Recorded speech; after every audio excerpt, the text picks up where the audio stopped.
Hi hello friends welcome back to our channel friends ఈ రోజు వీడియోలో వచ్చేసి మన తెలంగాణ రైతులకైతే మంచి గుడ్ న్యూస్ అయితే చెప్పవచ్చు. గుడ్ న్యూస్ ఏంటంటే గత కొద్ది రోజుల నుంచి మనకి రైతు బంధుకు సంబంధించిన డబ్బులు అయితే వస్తుంది కదా. సో నిన్న మంగళవారం రోజున ఎంతమందికి వచ్చింది, అలాగే ఎన్ని ఎకరాలు వచ్చింది, ఈ రోజు బుధవారం రోజున ఎంతమందికి వస్తుంది అనేది వీడియోలో అయితే చెప్పడం జరుగుతుంది. సో మీరైతే వీడియో అయితే చూసి ఇన్ఫర్మేషన్ అయితే తెలుసుకోండి. ఇలాంటి ఇన్ఫర్మేషన్ మీరు మిస్ కాకుండా ఉండాలనుకుంటే మాత్రం మన ఛానల్కి అయితే సబ్స్క్రైబ్ చేసి పక్కనే ఉన్న బెల్ ఐకాన్ని ఆల్లో పెట్టి ట్యాప్ అయితే చేయండి. దీంతో పాటు మీకు మంచి ఇంకో గుడ్ న్యూస్ అయితే ఉంది. మన పీఎం కిసాన్‌కి సంబంధించిన డబ్బులు కూడా కొంచెం పెంచడం అయితే జరిగింది. సో ఎంత పెంచారు, అలాగే దానికి వచ్చిన అప్డేట్ అనేది వీడియోలో అయితే చెప్తాను. మీరైతే వీడియో అయితే చూసి తెలుసుకోండి ఇన్ఫర్మేషన్ వచ్చేసి. ఫస్ట్ ఆఫ్ ఆల్ మన మెయిన్ టాపిక్ వచ్చేసి మనకి రైతు బంధుకు సంబంధించిన డీటెయిల్స్ అయితే తెలుసుకుందాం. రైతు బంధు చూసుకుంటే మనకి 2022 సంవత్సరంలో వచ్చేసి 2 సార్లు అయితే ఇవ్వడం జరిగింది. బట్ మీరు అనుకోవచ్చు 2023 కదా ఇప్పుడని, లాస్ట్ టైం మనకి డిసెంబర్ నుంచి స్టార్ట్ అయింది కాబట్టి కొంచెం లేట్ అవ్వడం వల్ల 23లో కంటిన్యూ అవుతుంది.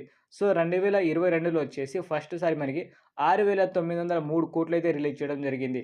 ఇది చాలా హ్యాపీ విషయం అయితే చెప్పొచ్చు. అలాగే దాని తర్వాత సెకండ్ టైమ్ వచ్చేసి మనకి 7,506 కోట్లయితే రిలీజ్ చేయడం జరిగింది. ఎందుకంటే మనకి కొత్త రైతులైతే ఎవరు ఉన్నారో వాళ్ళకి కూడా డబ్బులైతే రావడం జరిగింది కాబట్టి కొంచెం మనకి బడ్జెట్లు కూడా పెరగడం జరిగింది. అలాగే డబ్బులు కూడా పెంచడం జరిగింది కాబట్టి సో దీనికి సంబంధించిన కొత్త అప్డేట్ అయితే ఇది మనకి.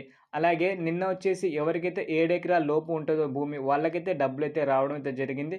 సో నిన్న కామెంట్ చేశారు మన సబ్స్క్రైబర్స్ కూడా చాలామంది అయితే వచ్చిందని చెప్పారు. బట్ చాలా తక్కువ మంది అయితే రావట్లేదని చెప్తున్నారు. సో ఎందుకు రావట్లేదు ఒక్కసారి మీరైతే కనుక్కోండి. మీ బ్యాంక్‌కెళ్ళేసి వాళ్ళైతే చెప్పడం జరుగుతుంది. ఎందుకంటే ఏమైనా అకౌంట్స్‌లో ఏమైనా ప్రాబ్లమ్ ఉంటే రావట్లేదు.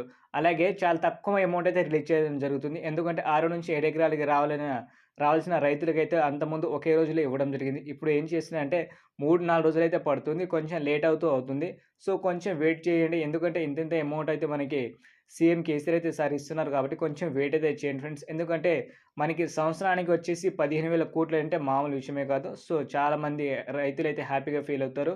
అలాగే ఈ రోజున వచ్చేసి మనకి 7 ఎకరాల నుంచి 8 ఎకరాలకి ఎవరికైతే పొలం ఉంటుందో వాళ్ళకైతే ఈరోజు డబ్బులైతే రావడం జరుగుతుంది. ఒకవేళ వచ్చిందా రాలేదా అనేది మీరు ఒక్కసారి కామెంట్‌లో అయితే చెప్పండి. ఎందుకంటే మీలాంటి ఇన్ఫర్మేషన్ అయితే మన సబ్స్క్రైబర్ ఉంటారు వాళ్ళు కూడా తెలుసుకోవడం జరుగుతుంది. ఒక్కసారి మీరైతే కామెంట్ అయితే చేయండి. అలాగే మనకి నెక్స్ట్ అప్డేట్ ఏందంటే మనకి పీఎం కిసాన్‌కి సంబంధించిన డబ్బులు అనేది రావాలనుకుంటే మాత్రం మ్యాండేటరీగా ఈకేవైసీ అయితే ఉండాలి. ఈకేవైసీ ఎలా చేయాలి మీ మొబైల్ నుంచి అనేది ఒక వీడియో అయితే చేశాను ఫ్రెండ్స్. ఆ వీడియో లింక్ అయితే ఈ వీడియో కింద డిస్క్రిప్షన్‌లో పెట్టాను. ఒక 2 నిమిషాలు మీరు వీడియో చూస్తే మాత్రం సింపుల్‌గా మీరైతే మీ మొబైల్ నుంచి చేసుకోవచ్చు. ఇలా చేయాలనుకుంటే మాత్రం మీ దగ్గర ఆధార్ కార్డ్ నెంబర్ ఉంటే సరిపోతుంది. ఈ ప్రాసెస్ అనేది మీకు వీడియోలో అయితే చెప్పడం జరిగింది కాబట్టి ఆ వీడియో అయితే ఒక్కసారి చూడండి. అలాగే ఈరోజు డబ్బులు ఎంతమందికి వచ్చిందో కింద కామెంట్‌లో మాత్రం మీరైతే కంపల్సరీ అయితే చెప్పండి. ఇలాంటి ఇన్ఫర్మేషన్ మీకు కావాలనుకుంటే మాత్రం మన ఛానల్‌కి అయితే మీరు సబ్స్క్రైబ్ చేసి పక్కనున్న బెల్ ఐకాన్‌ని ఆల్‌లో పెట్టి ట్యాప్ అయితే చేయండి. ఎందుకంటే ఇలాంటి ఇన్ఫర్మేషన్ మీరు మిస్ కాకుండా ఉండొచ్చు. ఈ వీడియో మీకు నచ్చితే మాత్రం ఒక లైక్ చేయండి ఫ్రెండ్స్. అలాగే మనకి ఎలక్ట్రికల్ సిటీకి సంబంధించిన అంటే మనకి కరెంట్ సంబంధించింది కొత్త అప్డేట్ అయితే రావడం అయితే జరుగుతుంది. ఆ అప్డేట్ రాగానే మీకైతే చెప్తాను. ఎందుకంటే మనకి పొలాల్లో వచ్చే మీటర్స్ అయితే ఉన్నాయి గదా. సో వాటికి సంబంధించిన డబ్బులు రుణమాఫీలు అవుతున్నాయా లేదా అనేది, అసలు డబ్బులు ఉంటుందా లేదా అనేది సో మీకు నెక్స్ట్ వీడియోలో అయితే చెప్పడం జరుగుతుంది. ఆ నెక్స్ట్ వీడియో కోసం వెయిట్ అయితే చేయండి. ఈ వీడియో మీకు నచ్చితే లైక్ చేయండి. Thank you for watching friends. జై హింద్.